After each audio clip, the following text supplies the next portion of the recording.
Bonjour les enfants. Eh oui, c'est moi, Françoise, votre fée de forêt. Je suis de retour. Oh, bonjour Tristan. Bonjour Elliot. Oh, c'est Ève là. Et oui, et tous nos petits amis. Oh, je suis tellement contente de vous retrouver parce que vous savez, je vous ai écrit tout plein de nouvelles et belles histoires. Cette émission vous est présentée par la Caisse des Jardins d'Argenteuil, toujours engagée pour la santé, les sports, la jeunesse, l'éducation, la culture et pour la vie communautaire d'ici. La Caisse des Jardins d'Argenteuil, fière d'investir dans sa communauté.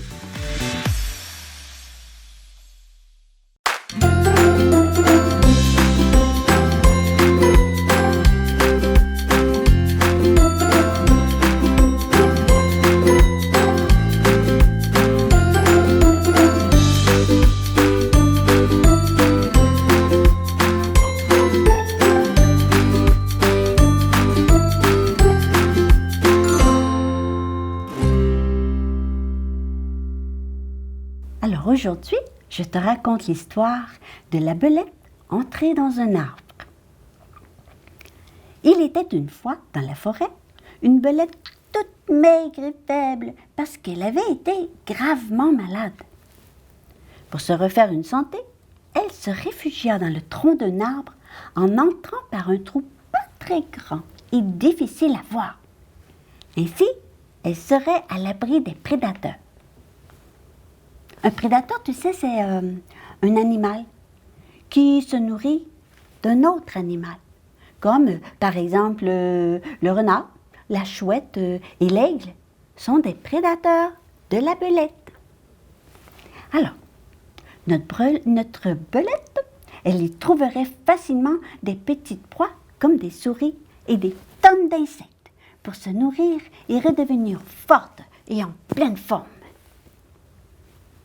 Elle avait bien raison, parce que des souris et des insectes, elle en a trouvé autant qu'elle en voulait. Tellement qu'au bout de quelques semaines de ce régime et de repos, elle s'est retrouvée plus grasse qu'elle ne l'avait jamais été. Elle était si bien dans son arbre au chaud et bien tranquille qu'elle décida d'y rester encore un peu. Pourquoi aller affronter les dangers de l'extérieur quand on a tout ce qu'il nous faut dans un abri confortable, hein? Mais pendant ce temps-là, dans la forêt, les rats, qui avaient de plus en plus de misère à se trouver de la nourriture, ils commençaient à s'inquiéter. Oh, ils ne trouvaient pratiquement plus de souris et de moins en moins d'insectes. Mais que se passait-il? Est-ce que les souris étaient parties vers une autre forêt?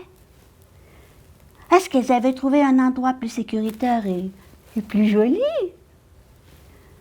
Les rats se posaient toutes ces questions lorsque l'un d'entre eux a trouvé un immense tas d'os de souris au pied d'un arbre. Oh!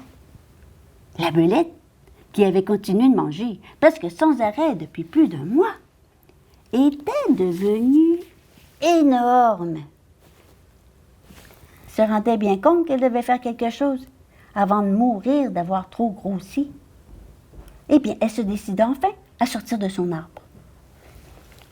En se tortillant de gauche à droite, elle réussit enfin à retrouver le trou par où elle était entrée.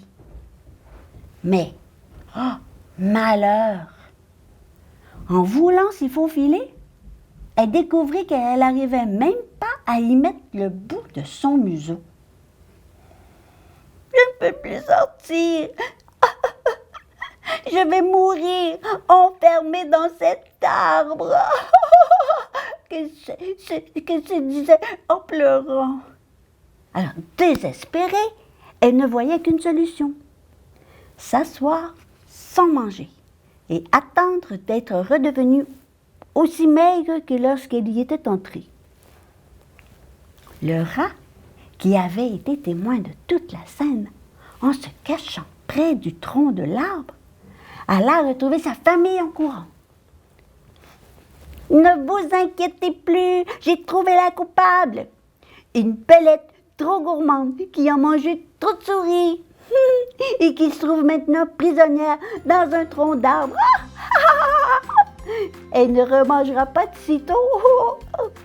Et tous les rats ont fêté cette bonne nouvelle en se moquant de la belette qui, elle avait bien compris qu'au lieu de lui redonner la santé, ne pas bouger et trop manger l'avait emprisonnée.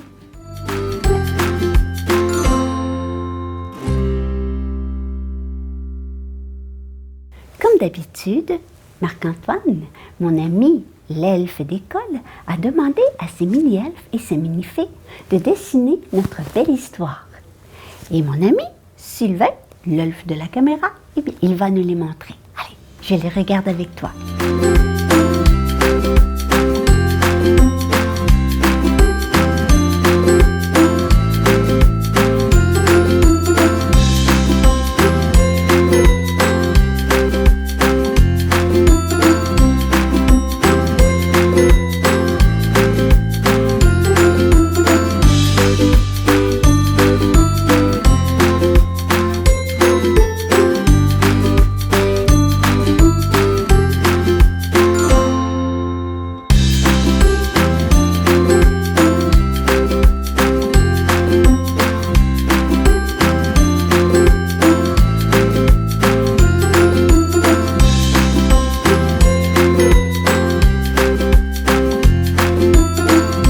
Merci à tous nos petits magiciens qui nous ont fait de magnifiques dessins. Et toi aussi, à la maison, tu peux t'amuser à dessiner mon histoire. Et tu pourras donner ton dessin à ta maman et à ton papa. Je suis certaine qu'ils vont être contents que tu leur fasses des beaux dessins.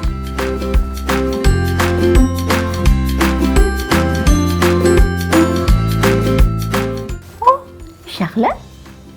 Oh, Rebecca. Et Victor, oh, et puis tous mes autres petits amours. Oh, on s'envoie des gros bisous. Et qu'est-ce qu'on fait? On l'attrape et on le dépose sur notre jour. Et moi, je vous attendrai. Soyez là, parce que je vais vous raconter encore une autre belle histoire. À bientôt!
Cette émission vous a été présentée par la Caisse des Jardins d'Argenteuil, toujours engagée pour la santé, les sports, la jeunesse, l'éducation, la culture et pour la vie communautaire d'ici.